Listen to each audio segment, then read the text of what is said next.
নমস্কাৰ জেউতি চহৰীয়া চেনেলটোলৈ আপোনালোকক স্বাগতম জনাইছোঁ। আশা কৰোঁ আপোনালোকৰ ভাল। আজি মই আপোনালোকক সৰু ৰেচিপি এটা দিবলৈ ওলাইছোঁ। 6 মাহৰ পৰা এবছৰীয়া ল'ৰা ছোৱালীৰ কাৰণে এটি খাদ্য খুব সুন্দৰ। আমি ল'ৰা ছোৱালীক চেৰেলেক আনি খুৱাওঁ। চেৰেলেক খুওৱাৰ দৰকাৰ নাই, আমাৰ ঘৰতে প্ৰস্তুত কৰিব পৰা এটা খাদ্য মই বনাম। আচলতে আজি আমাৰ ঘৰত এগৰাকী সৰু মইনা এজনী আহিব। তেওঁলোকক মাক তেওঁলোকৰ পৰিয়ালটোক ভাত খাবলৈ মাতিছোঁ। গতিকে ডাঙৰ কেইজনৰ কাৰণে যিহেতু চব বনোৱাই হ'ব, কিন্তু মই ভাবিলোঁ সৰু বেবীটোৰ কাৰণেও বনাওঁ আৰু সেই ভিডিঅ'টো আপোনালোককো দেখুৱাওঁ। গতিকে চাই থাকিব। অতি সহজতে বনাব পৰা এটি ভাল ৰেচিপি আৰু স্বাস্থ্যকৰ। এটা আপেল মই ভালদৰে ধুই লৈছোঁ, তাক 4টা পিচ কৰিছোঁ। তাৰে এটা পিচ মই বনাম কাৰণ 6 মহীয়া বেবী। তাৰ এটা পিছত আকৌ মই সৰু সৰুকৈ কাটি তাত অকণ পানী দি মই উতলিবলৈ দিম।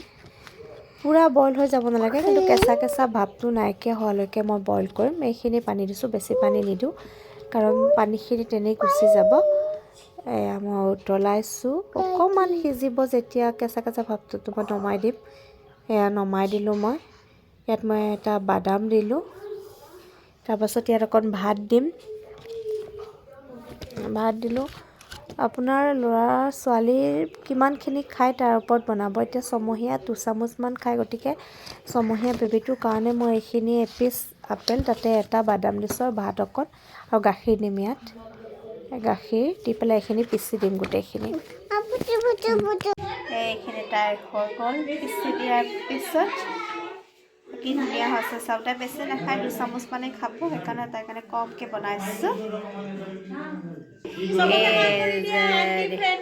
এইটো তাইৰ খানা। এতিয়া তাইক খুৱাই দিম, মই খুৱাই দিলে খাবা। এইটো চেৰেলেক আৰু কি বেলেগকৈ কিনিব লাগে। কি ধুনীয়া খানা। খাই দিয়া, গুড গাৰ্ল। খাই দিয়া, খাই দিয়া, খাই দিয়া, খাই দিয়া, খাই দিয়া। আণ্টি খুৱাই দিছে, খাই দিয়া।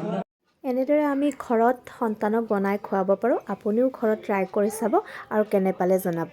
আজিলৈ আহিছোঁ, ধন্যবাদ।